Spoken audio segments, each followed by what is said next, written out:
It all began on a quiet Monday morning. The sun rose lazily over the rolling hills, casting long shadows across the fences of a ranch that had been in one family for nearly 3 generations. The land was wide, open, and honest. Wooden posts lined the edges of the property, and horses grazed freely in the dew-soaked grass. It was the sort of place where you could hear your own thoughts, where silence was a luxury, and where life felt untouched by the chaos of modern neighborhoods. But beneath that calm, trouble had already started brewing.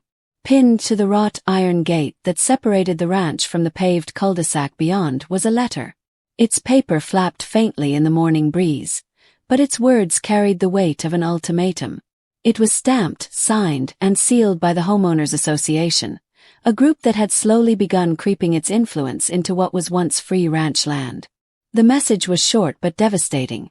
The owner had 72 hours to tear down his ranch structures or face escalating fines, lawsuits, and eventual seizure of property.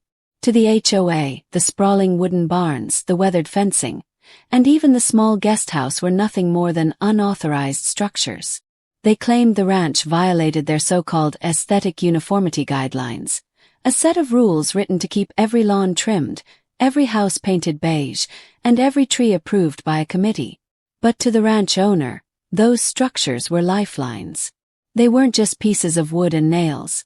They represented years of sweat, nights spent fixing roofs under lantern light, and mornings spent raising livestock.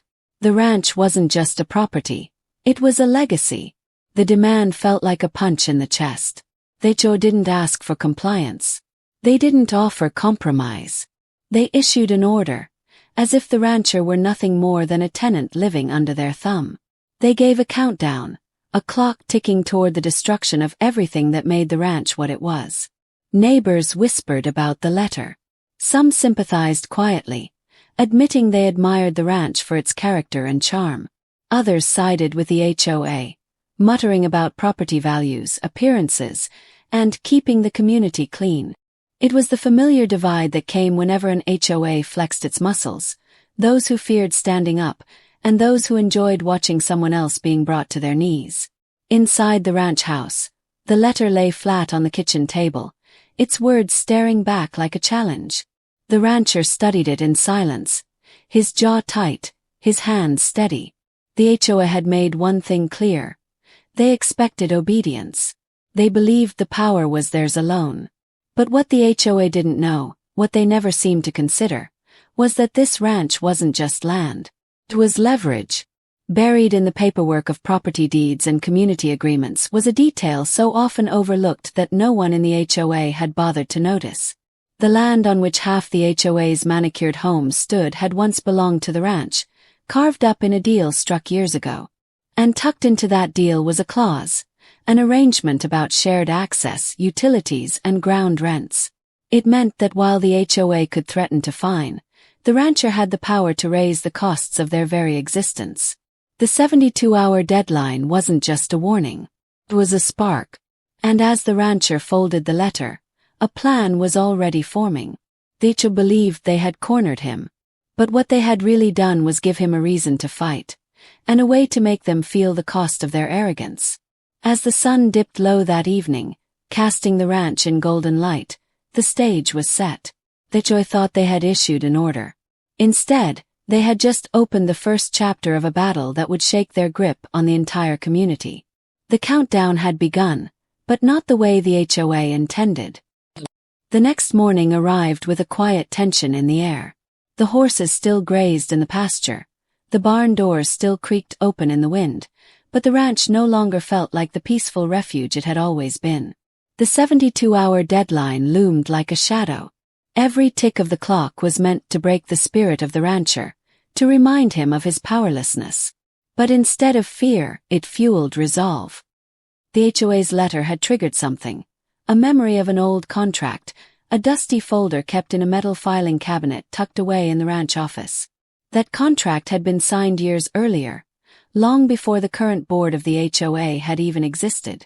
Back then, the ranch had sold a portion of its land to developers who turned fields into subdivisions, transforming pastures into streets lined with matching houses. But the rancher's grandfather, who signed the agreement, had not been a fool. He knew that selling the land meant giving up control, but he also knew that control could be taken back in subtle ways.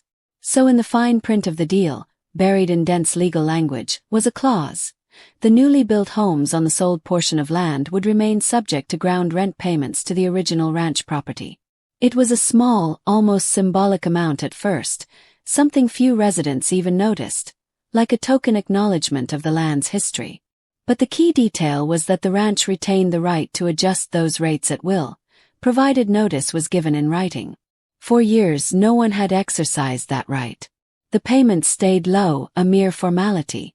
But now, with the HOA threatening to dismantle the ranch itself, that dusty clause suddenly became a weapon. The HOA had demanded the ranch be torn down in 72 hours. The rancher now had 72 hours to remind them who actually owned the ground beneath their neatly paved streets. The plan was clear: raise the rent. Not by a small amount, but by enough to send shockwaves through the entire HOA board. A tripling of the rates. An overnight transformation that would turn the HOA's balance sheets upside down. For families who had grown comfortable under the illusion of control, this move would expose the fragility of their power. As the rancher copied the documents, highlighting the relevant clause, he could almost picture the looks on their faces. The board members, seated around their polished oak table, sipping coffee, confident in their authority, would suddenly realize they had overlooked the most important detail of all. They did not own the ground they ruled over. By the afternoon, notices had been prepared, one for every household tied to the clause. Each letter was stamped, sealed, and delivered to the HOA's own office as official notification. The rancher didn't need to knock on doors or shout from rooftops. The papers spoke louder than any confrontation could. Word spread quickly. By evening, homeowners were already gathering in driveways, holding the notices in disbelief. Murmurs turned into arguments, frustration spilled into the open, and fingers pointed not at the ranch, but at the HOA board. People demanded explanations. How could the HOA have missed something so significant? How could they claim authority while leaving the ground itself tied to someone else's terms? Inside the HOA headquarters, panic set in. What they thought was a simple ultimatum had spiraled into something much larger. They hadn't anticipated resistance, much less resistance backed by legal precedent. The rancher wasn't just refusing to comply. He was striking back in a way that undermined their entire foundation.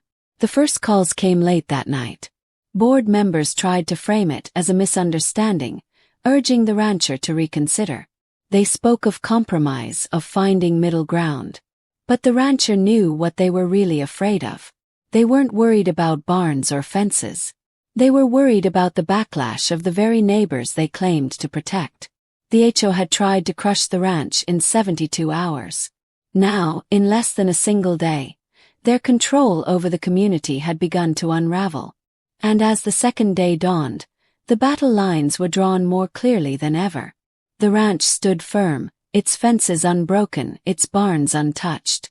The HOA, once confident in its authority, now found itself scrambling to contain chaos from within.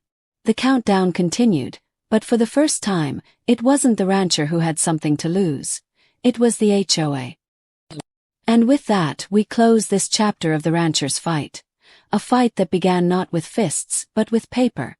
The HOA thought they could dictate every inch of the land, demanding barns be torn down and fences dismantled in the name of uniformity. They gave 72 hours, expecting fear and submission. Instead, they awoke a storm they never saw coming. The rancher didn't argue. He didn't beg. He simply reached back into history, into the legacy of his grandfather, and found the hidden clause that gave him power where the HOA believed there was none. In one bold move, he tripled the rent overnight, flipping their ultimatum into a crisis that shook the entire neighborhood. Suddenly, the board's carefully polished image cracked. Neighbors turned on them, panic spread, and the very foundation of their control began to crumble. This story isn't just about contracts or land. It's about resilience, about knowing when to stand tall instead of folding under pressure. Too often, people let those in authority push them around, forgetting that real power isn't always loud or obvious. It's hidden in knowledge, patience, and the courage to act when it matters most. Think about it.